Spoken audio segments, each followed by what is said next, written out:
This video contains spoilers for The Wheel of Time, Season 2, Episode 4.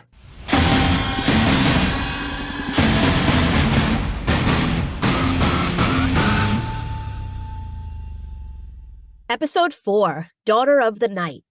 Written by Dave Hill, directed by Sana Hamri. We cold open on Ishamael entering a cave near Cairhien. He channels underneath a seal in the ceiling. A ceiling seal, if you will.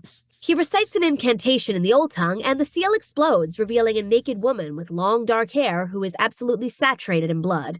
She rises, and Ishamael takes her outstretched hand. Lady Anvaire awakens and prepares for her day of sitting by a window and drinking. A servant announces that her older sister has arrived. It's Moiraine, looking ragged. She immediately walks in and starts ordering the servant around, and Anvaire says it's been decades since they've seen each other. Unfortunately, Moiraine has plans this morning, so maybe they can meet for lunch? Rand is cleaning up the remnants of Celene's inn.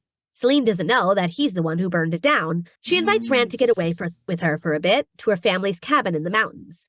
He says no, but she's not a big fan of no. In the tower, Nynaeve is sitting in her swanky new acceptance room alone, ruminating on her trauma. Egwene comes to check on her and is really excited to see her new ring. She tries to comfort Nynaeve, but Nynaeve responds with the most uncomfortable hug, and things couldn't be more awkward between them. Alanna and her warders, plus Lan, have stopped to spend some time with the Mosvani family on their way back to the tower. There are many children running around, as well as many hens. Hashtag hen news. Alanna's relatives tease her about her potential third warder, but Lan has used a hair straightener and it's all I can focus on. Later, Alanna walks up behind Lan peeing on a tree, and urine trickling is one of my new favorite closed captions. She tells him she knows he is not going to pull a step in, but what are his plans? Nynaeve might be looking for a warder soon. Huh? Lan's not sure. Alanna tells him Moiraine changed about 20 years ago when something happened to her.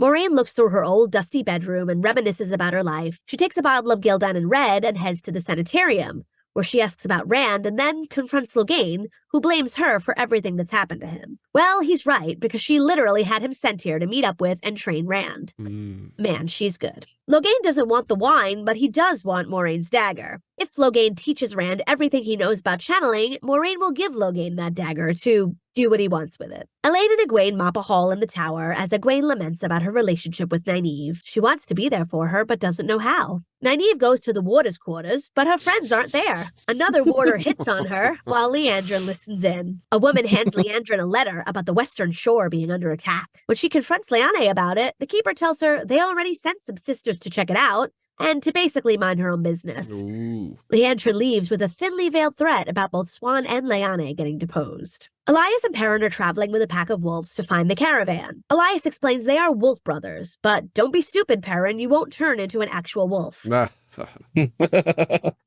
second later, Elias is chowing down on raw meat from a buck, while Perrin awkwardly tries to cook his.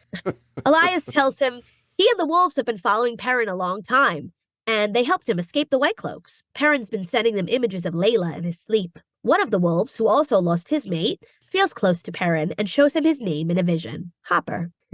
Close enough. Lan is reading the poem, and it doesn't look like it's a very good one. Outside at the well, Maxim tells Lan Alanna masks their bond all the time, and they are still able to have a connection. If Lan wants to be with Moiraine, he should go to her. Moiraine asks after Rand near the burned inn. The guard knows him, but doesn't seem keen on helping her. Rand and Selene are in the mountains on their little getaway.